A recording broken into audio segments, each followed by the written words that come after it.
Şimdi sizin soruda ifade ettiğiniz gibi Indeed, Turkey has been a member of NATO since the 1950s, in part because it was NATO's desire, and in part because of our respect for that organization. We fought in the Korean War.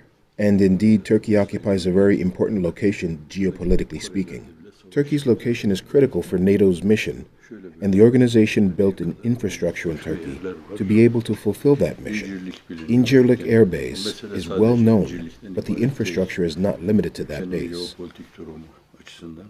Right now, all critical voices are silenced in Turkey, and only the voice of those in power is heard. Consequently, both Turkish people and outside observers are misled. The misperception about the coup continues because there is only one voice. The government interprets everything according to their calculations. They are using this event to express the antipathy they already had against Hizmet movement. The coup attempt is serving to justify their plans to persecute the Hizmet movement. International observers rightfully pointed out that the lists of people to be dismissed, detained, or arrested were ready. Indeed, this is a display of hate and rage that has been harbored by them, but they acted so prematurely that they did not realize how this would be perceived. Experts and observers ask, how can you round up thousands of people the morning after the coup attempt, calling them coup perpetrators, kicking them out of their homes, declaring them monsters? You pick up people, men and women, from their homes and subject them to despicable treatment. Their enmity was such that they could not even plan this persecution properly. The social historians and social psychologists of the future will analyze these events, and these days will be recorded as dark pages in world history. When something becomes a matter of international relations and diplomacy, there can be reluctance about taking certain actions that would otherwise be very reasonable. There is an alliance that dates back 60 years. The two countries stood and walked together for democracy. The relationship cannot be cut because of a single incident. I don't think it is possible that the U.S. could view the Turkish government's actions positively. I think they are concerned about cutting this 60-year-old relationship completely, destroying what has been built so far, or making a diplomatic mistake.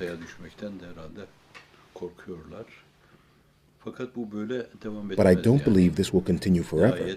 There can be reactions and even sanctions from the world, from the European Union, or from the European Parliament. I think at some point, international human rights organizations, intellectuals, and legal organizations may react and push states to act, saying enough is enough, perhaps in realizing that they cannot afford to be completely cut off from the world. Turkish leaders might change course. Of course, there are also actions that should be taken in terms of diplomacy. The United States is a country with 200 years of experience of governing a diverse population. I think the U.S. is now putting this experience into use.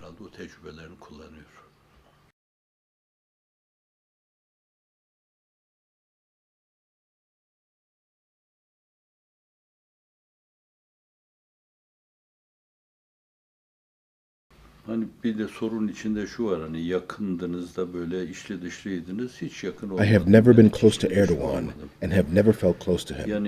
I have known the former Prime Minister and then President Demirel. I met former President İsmet İnönü, but I was a child then. I cannot talk about having sympathy or apathy toward him because I was a child.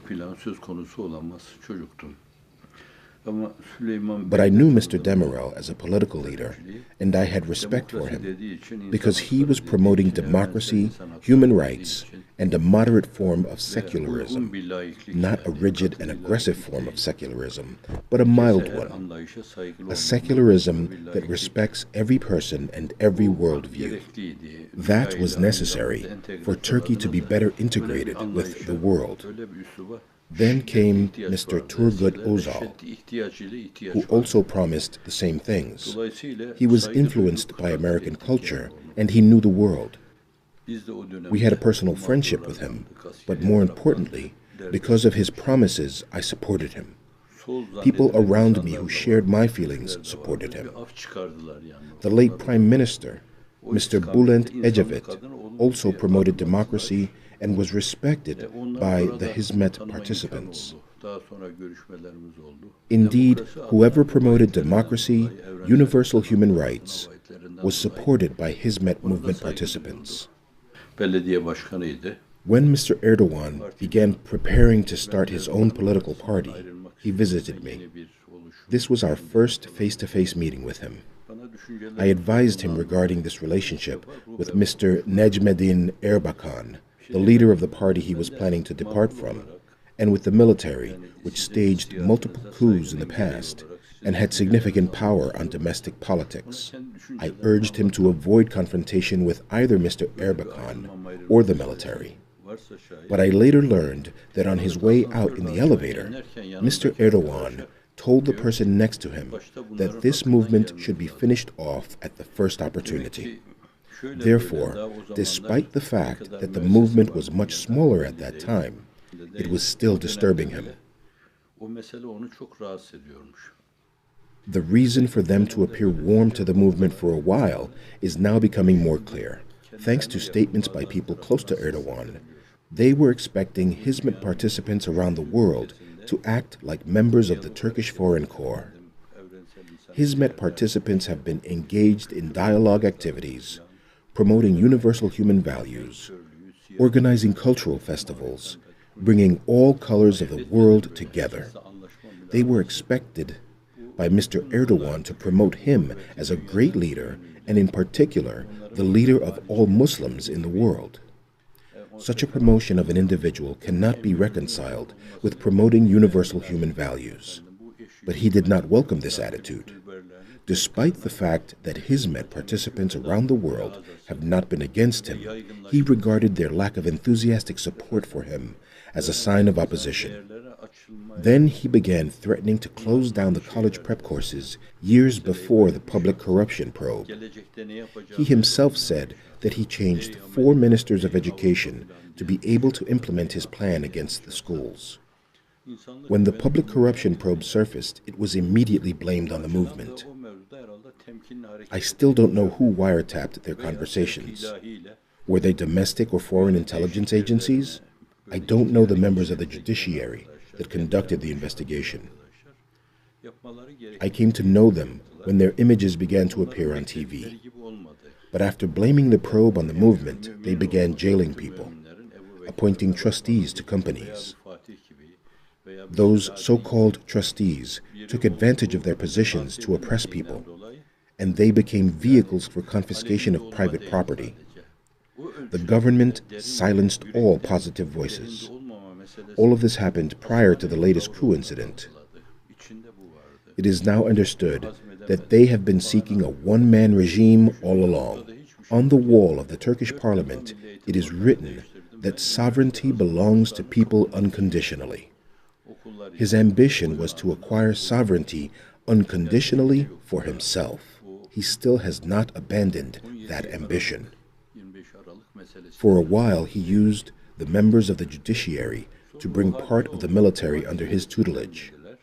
Once he achieved that, he turned around and let them out of prison, made an alliance with them, including Maoists, to target the very same members of the judiciary that he used before.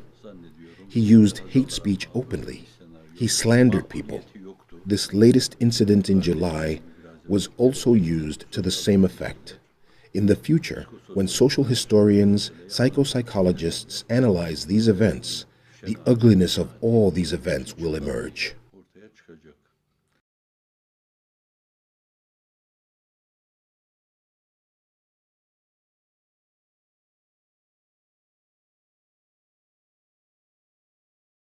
Başkanlık sistemine fakir benim. Çok aklım ermez ben. I don't feel qualified to comment on the presidential system, but I don't see the kind of system they are seeking as appropriate for Turkey. Such a system can cause polarization and cracks in the society. What should be done instead is to make the present system more democratic. Many times I wished they would examine the laws of the United Kingdom, the Constitution of the United States and consider them in drafting the Turkish Constitution. I see this as very important for integration with the world. Therefore, they could not get the support they were seeking from me due to my concerns. Perhaps that disturbed him a lot, because he was seeking absolute power for himself, and was seeing himself as the leader of all Muslims of the world. His inner circles kept praising him. When they did not get the response they expected, perhaps that disturbed them a lot.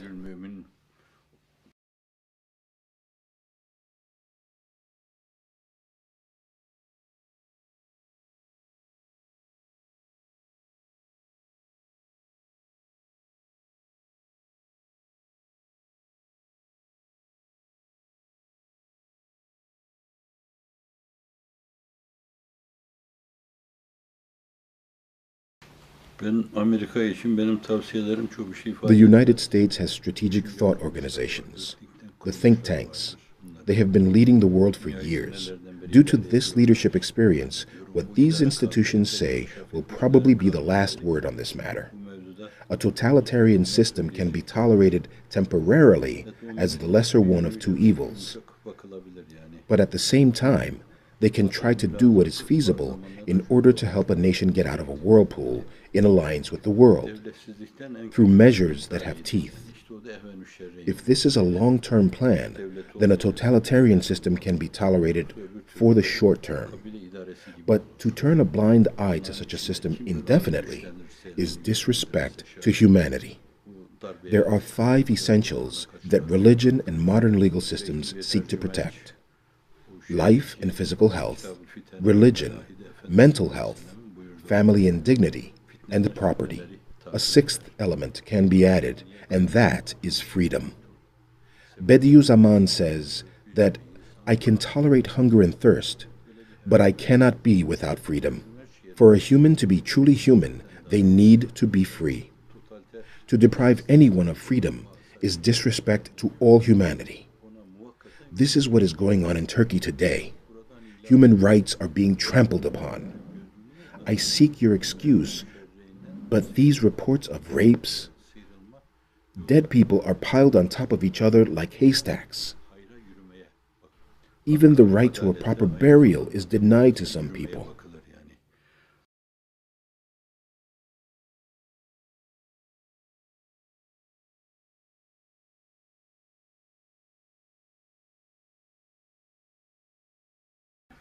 The Hizmet movement participants have established schools around the world without discriminating colors, valuing every human being simply because they are human beings.